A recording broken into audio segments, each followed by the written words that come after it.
Assalamualaikum warahmatullahi wabarakatuh. Selamat datang di Movie Channel, satu-satunya channel di mana kalian bisa mendengarkan cerita dan juga bercerita misteri kalian secara original. Jangan lupa bagi kalian yang sudah mampir untuk selalu meninggalkan jejak kalian dengan cara subscribe, like, comment, and share, dan juga klik pada lonceng supaya kita selalu bersemangat untuk selalu menghadirkan konten-konten terbaru dan juga menghibur kalian semua. Mari kita dengarkan cerita misteri-misteri berikut. Mas Prayogo meninggal, Mas, kata bule saat itu. Apa? Pak Ali pun nampak sangat terkejut. Memang Mas sakit apa? Orang kemarin ketemu aku baik-baik saja, orang kering, kata Pak Ali waktu itu. Memang orang sakit. Lawang Mas tidur, lalu dia jatuh dari tempat tidur. Tapi yang anehnya, Mas, seluruh tubuh Mas Prayogo nampak remuk, seakan-akan dia terjatuh dari lantai 5. Seluruh tulangnya pun patah dan badannya pun nampak hancur. Kan aneh Thomas, lawang cuma jatuh dari tempat tidur loh, tapi kok keadaannya kayak gitu? Pak Ali melirik dengan bule. Oh, aku paham saiki, kata bule waktu itu. Paham opo?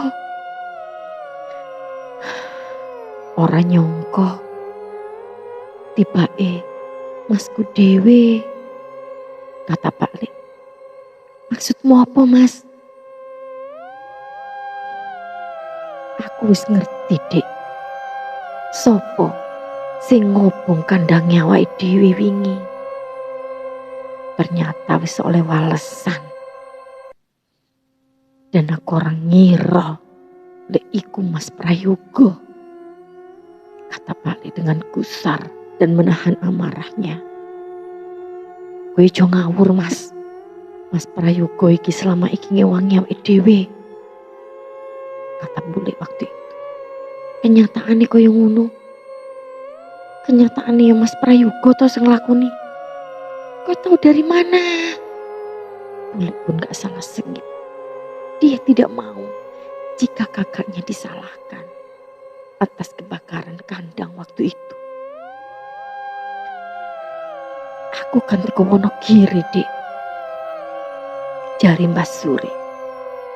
Aku dikongkon gepuki wit gedang sampai hancur. Mbah Surip ngomong, iki duduk sembarang ketemu. Yen sesuk kowe nemu kabar ono wong mati remuk awake, ya kuwi laku sing ngobong kandangmu. Itu yang diomong Mbah Surip. Aku ora nyongko ternyata Masmu sing melakukan iki kabeh. Tapi Mas, tapi kayak gak mungkin, kata bule. Kenyataane koyo ngono. Tapi ya wis lah, aku ki wis ngerti. Wis oleh balesane juga.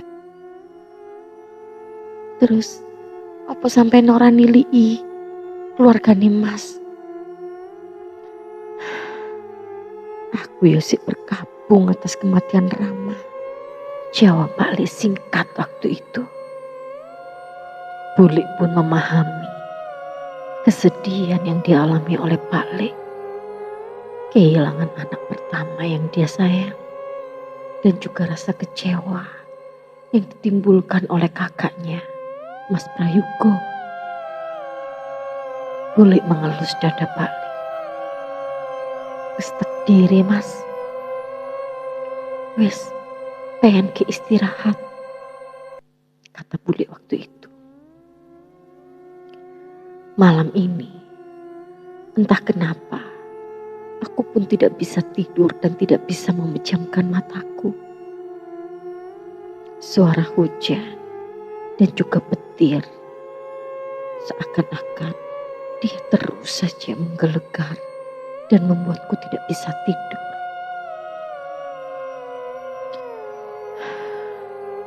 Aku pun membuka jendela kamarku, menyingkap tirainya. Nampak jelas pohon mangga di depan rumah yang begitu kokoh, seakan-akan meliuk-liuk dan menari-nari tatkala terkena angin yang sangat kencang. Rupanya malam ini nampak hujan badai. Angin begitu besar bertiup. Kilatan petir pun menyambar-nyambar ke sana kemari. Dan satu petir yang sangat besar pun menggelegar. Nampak kilatan cahayanya menyinari seluruh permukaan bumi ini.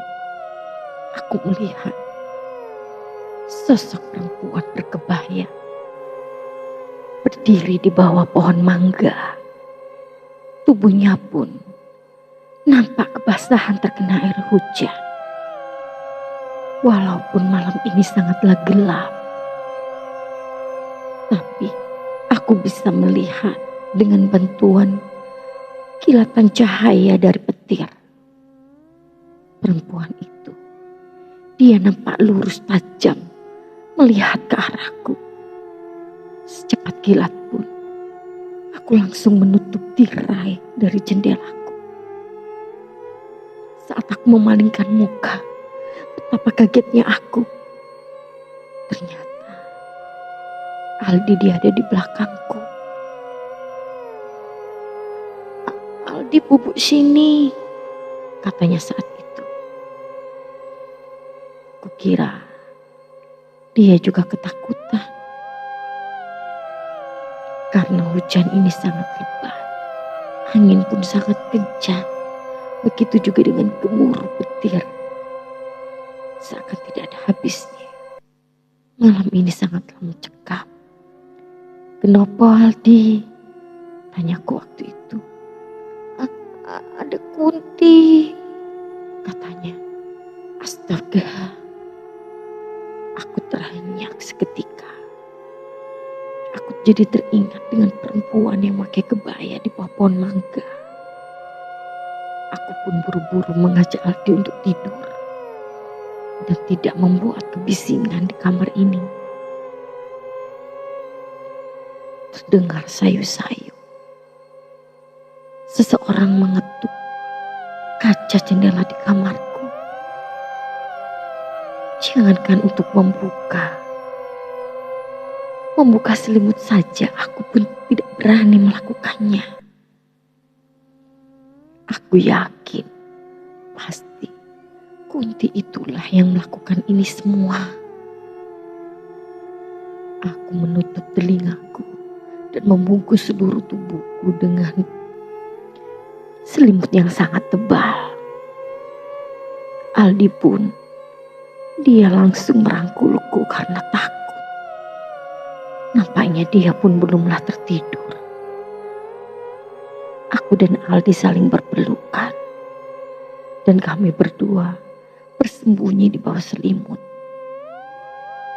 Seorang bocah yang berusia 13 tahun dan 7 tahun tidur sendiri dengan cuaca yang seperti ini amat sangatlah menakutkan bagi kami berdua. Walaupun Aldi, dia memang nampak cacat mental, tapi dia mempunyai satu penglihatan yang spesial. Dia seakan mempunyai indera keenam dan dia mengetahui apa-apa yang terjadi di dalam rumah ini. Saat pagi menjelang, nampak bule. Dia begitu sumringah, tidak nampak kesedihan sama sekali seperti kemarin. Walau baru 2 hari Rama meninggal dunia, tapi seakan seluruh bebannya hilang dan terangkat. pun keluar dari kamar. Lalu dia pun berkata kepadaku, "Hari ini engkau awan awakmu tak tumbasno motor, Le," katanya. "Motor, Pak Le? Ah, Ratno kan masih 13 tahun, Pak Le, masih kelas 1 SMP. Mana boleh bawa motor," kataku waktu itu. Ora popo wong ning kampung. Pokoknya aja digowo dolan rono-rono aman, kata Pak Le waktu itu. Tapi kan Pak Le habis kesusahan. Pak Le kan habis kebakaran kandangnya, ayam-ayamnya mati semua. Ndak usah lah Pak Le, biar Ratno jalan kaki saja ndak apa-apa, kataku waktu itu. Nah, kandangi masalah kecil Le, wis santai ae. Mengko awanku tak terke tumbas motor baru. Ben awakmu ning sekolahan orang mlaku, kata Pak Le. Jujur aja aku senang sekali mendengarnya. Jangankan sepeda motor, sepeda ontel aja aku belum pernah membayangkan. Dan aku pun belum pernah punya benda-benda seperti ini, walaupun hanya sepeda ontel. Aku langsung saja begitu bersemangat pagi ini. Aku memang tidak pernah berpikir, kok Pak Le kenapa membelikan aku motor, sedangkan dia mengalami kerugian yang sangat besar. Tapi aku senang sekali karena Pak Le hendak membeliku motor. Lalu, saat aku pergi ke sekolah, aku melewati rumah Lek Prayogo. Di sana nampak masih berkabung. Meskipun Lek Prayogo adalah kakak dari Bu Lek Lastri, tapi aku pun mengenal dekat dengan beliau karena kami pun sering bertemu di kandang. Aku pun mampir ke rumahnya dan mengucapkan bela sungkawa. Nampak istrinya, dia masihlah sangat sedih dengan apa yang terjadi. Bule yang sabar, kataku waktu itu. Bule hanya tersenyum dan manggut-manggut. "Iya Le, wis terdiri. Awakmu hati-hati yo Le. Hati-hati lek ning omahku. Ojo kerusak-kerusu," kata Bule saat itu. Dan jujur saja, aku pun mulai kepikiran dengan apa yang dikatakan oleh Bule. Kenapa aku harus berhati-hati dan kerusak-kerusu? Memang di rumah itu tampaklah angker. Tapi aku tidak pernah mendapatkan sesuatu yang mencurigakan di rumah itu. Semuanya nampak normal. Kecuali Pak Le suka sekali merenovasi. Tidak hanya rumahnya, bahkan kandangnya pun dia selalu merenovasi semuanya. Walaupun belum nampak jelek ataupun rusak, Pak Le akan membongkarnya dan merenovasi ulang. Selalu saja seperti itu. Satu pekerjaan belum selesai, sudah ada lagi, sudah ada lagi. Tapi sebagai anak yang berusia 13 tahun, aku pun tidak mengetahui apa-apa dan tidak curiga apa-apa.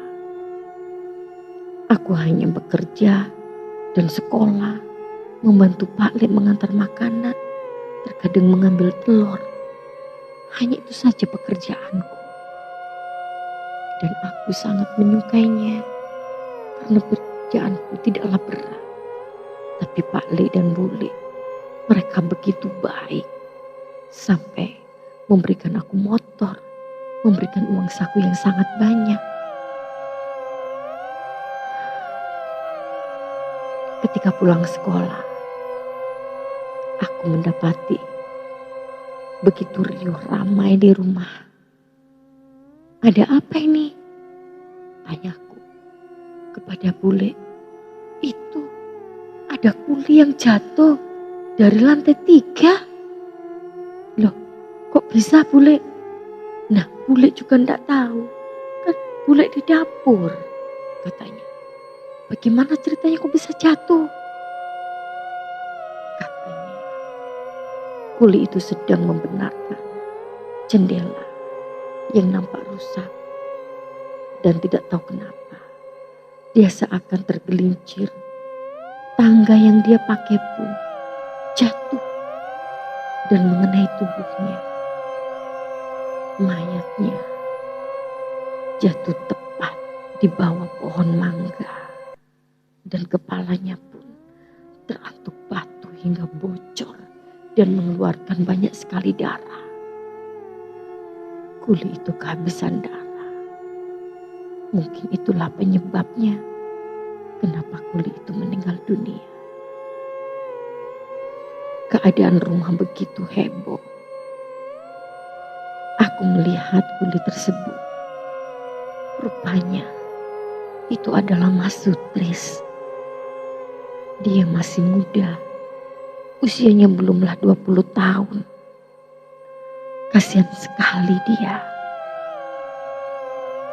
Aku pun menghembuskan nafas, seakan-akan ada sesuatu yang tidak beres dengan ini semua. Kenapa rentetan ini terus saja terjadi? Setelah Rama, sekarang Lek Sutris, bahkan Lek Prayogo. Aku pun masuk ke dalam ketika ambulans datang ke rumah untuk menjemput Lek Sutris. Lek Sutris dibawa ke rumah sakit.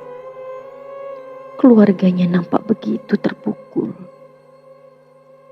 Mereka menangis menjerit-jerit. Seakan-akan mereka kehilangan masa depan mereka. Karena anak mereka telah meninggal dunia. Nampak ibunya yang telah berusia sangat lanjut. Dia menangis terseduh-seduh, bahkan pingsan berkali-kali. Ibunya pun dibawa ke ruang tamu dan ditidurkan di sofa di rumah Pak Lek. Hanya kakaknya yang ikut ke ambulans menuju rumah sakit. Memang semua biaya Pak Lek memberikan, dan Pak Lek yang membayar seluruh keperluan dari ambulans, bahkan sampai prosesi pemakaman. Pak Lek pun dia memberikan uang yang sangat banyak sekali kepada Ibu Mas Sutris. Ibu Mas Sutris, dia pun menaruh curiga kepada Lekku waktu itu. Dia menolak uang yang diberikan oleh Lekku. Dia bilang, "Tidak usah kau memberiku uang haram," katanya. Dan dia pun pergi keluar rumah, pulang dengan berjalan kaki. Dan ada seorang tetangga yang memapahnya berjalan. Aku tidak tahu kenapa perempuan itu mengatakan jika uang yang diberikan adalah uang haram. Jujur saja aku tidak mengerti apa yang terjadi saat itu. Lekku hanya tampak tertunduk lesu. Lalu dia pun kembali ke dalam kamar. Di sana sudah ada Lek Lastri waktu itu. Aku yang hendak perlu. Aku pun mendatangi kamar mereka. Dan ternyata kamarnya pun tidaklah ditutup. Aku mengintip sekejap. Nampak mereka berdua dengan sukacita menghitung uang di atas kasur dengan jumlah yang amat sangatlah banyak. Uang itu seakan berlimpah ruah. Entah dari mana dan bagaimana Lik mendapatkannya. Aku hanya melihat mereka begitu sibuk menghitung dan sambil tertawa, seakan menyukai uang tersebut ada di tangan mereka. Besok kita akan buat makam yang bagus buat Rama, biar dia senang, kata Liku waktu itu. Bule Lastri pun, dia juga tersenyum. Lalu dia bilang, "Mas, boleh ndak aku memberikan sedikit saja uang kepada keluarga Mas Prayogo?" katanya. "Kamu mau memberikan uang kepada Prayogo? Dia itu pengkhianat. Dia yang membakar kandangku loh," kata Lik murka. Lik Lastri pun, dia berusaha meredam kemarahan suaminya. "Aku paham Mas, tapi tidak etis jika kita tidak ke sana. Biarkan saja kita pura-pura tidak tahu apa yang terjadi," katanya. "Bukankah Mas Prayogo selama ini baik kepada kita? Tidak ada salahnya. Dan kau pun sudah membalaskan dendammu dengan membunuhnya kan?" kata Bule Lastri waktu itu. Aku yang mendengar percakapan mereka seakan-akan bagaikan tersambar petir. Membunuh? Maksudnya? Aku pun kembali menguping. Lalu kulihat Paklikku dia manggut-manggut. "Terserah kaulah, tapi aku malas mendatangi rumahnya," katanya waktu itu. "Janganlah begitu. Jika kau seperti itu akan menunjukkan jika memang kaulah yang melakukannya. Kita pura-pura saja tidak tahu," kata Lik Lastri waktu itu. Lalu Paklikku pun mengangguk-angguk dan tersenyum. Lalu secara tiba-tiba ada seseorang yang menepuk pundakku dari belakang. Aku pun terkaget. Hampir saja aku mengeluarkan suara. Ternyata itu adalah Aldi. Dia mengajakku untuk menggambar. Aku pun sudah tidak lagi ingin menguping, karena aku sudah sedikit mengetahui rahasia mereka, dan aku pun amat sangat ketakutan dengan kekejaman mereka. Aku pun diajak Aldi pergi ke kamarku. Di sana dia menggambar seolah-olah itu adalah Lik Prayogo. Dia sedang tidur di atas kasur. Lalu ada perempuan dengan memakai kebaya menyeretnya dari atas kasur. Dan perempuan itu menghujaminya dengan batu yang sangat besar. Lik Prayogo tampaklah di situ dia hancur. Lalu Aldi, dia memegangi tanganku, seakan-akan aku diberikan penglihatan atas apa yang terjadi. Malam itu Lik Prayogo memang sedang tidur lelap. Memang dialah yang melakukan pembakaran kandang milik Paklikku, karena dia tahu jika kandang-kandang itu dan kekayaan yang dimiliki oleh Likku didapatkan dengan cara yang tidak halal, aku melihat sebuah lukisan, seakan-akan aku masuk ke dalamnya. Aku berada di kamar Lek Prayogo waktu itu. Dia sedang berbicara kepada istrinya. Dia mengatakan jika dia mengetahui apa yang telah dilakukan Lastri dan juga Pak Lekku. Mereka, Bu, melakukan pesugihan kandang Bubra.